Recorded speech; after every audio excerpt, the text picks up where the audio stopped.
A reading from the Gospel according to Luke. While Jesus was speaking, a Pharisee invited him to dine with him, so he went in and took his place at the table. The Pharisee was amazed to see that he did not first wash before dinner. And then the Lord said to him, "Now you Pharisees clean the outside of the cup and the dish, but inside you are full of greed and wickedness. You fools! Did not the one who made the outside make the inside also? So give alms for those things that are within, and see, everything will be clean for you." The word of the Lord.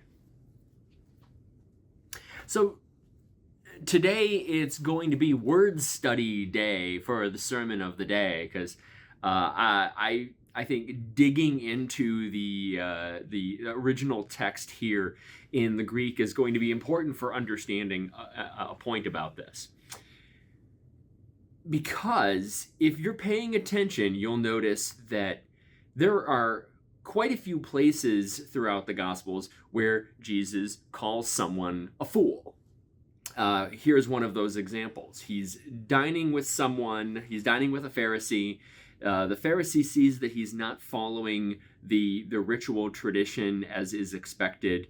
Jesus sees that and turns and calls the person a fool.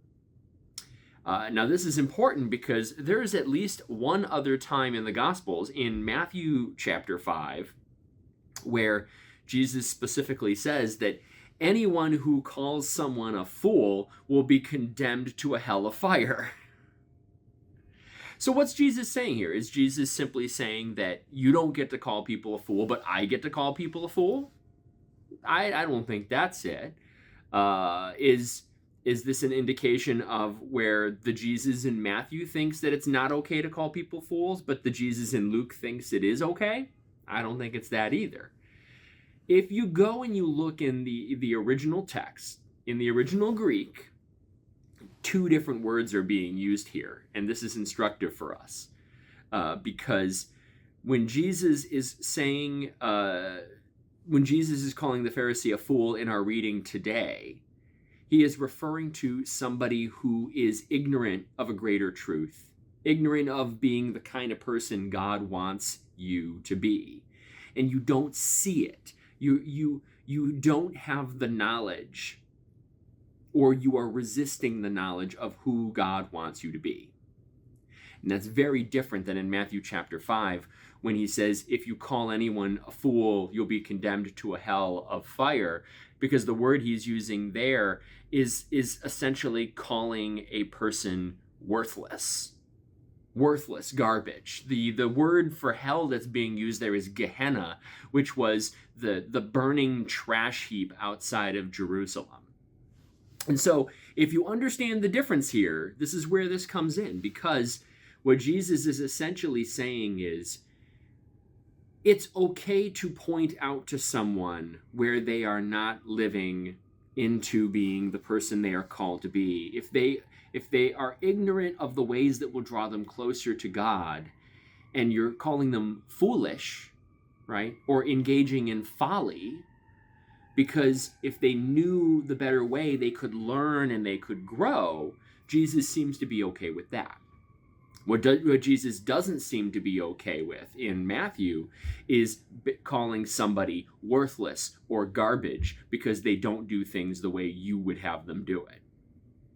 Now, I think the takeaway for us here is pretty clear, because we live in a world where we have a lot of differences with one another. We have different traditions, different ways of thinking about the world, different ways of valuing things.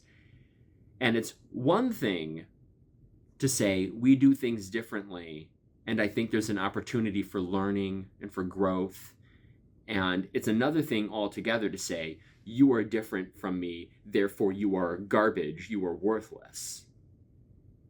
Now, I hope that if we're following the distinction here from the kind of fools Jesus says we should not call one another, to the kind of fools that Jesus thinks apparently it is okay to think about one another. The important difference is it's okay to point out where we can learn, where we can grow, where all of us have some ways in which we can learn and we can grow. But it is also important to never confuse somebody thinking of things differently than us for meaning that they're worthless. Rather, to the contrary, it is worth investing in that person so that they learn, so that they grow.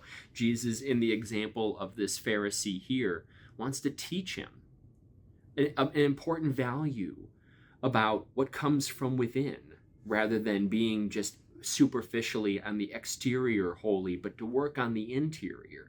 Jesus sees potential in this Pharisee and wants him to learn and to grow. He approaches him where he is as an opportunity for education. That's very different. That's very different than Jesus looking at the Pharisee and saying, "You're different than me, therefore you're worthless."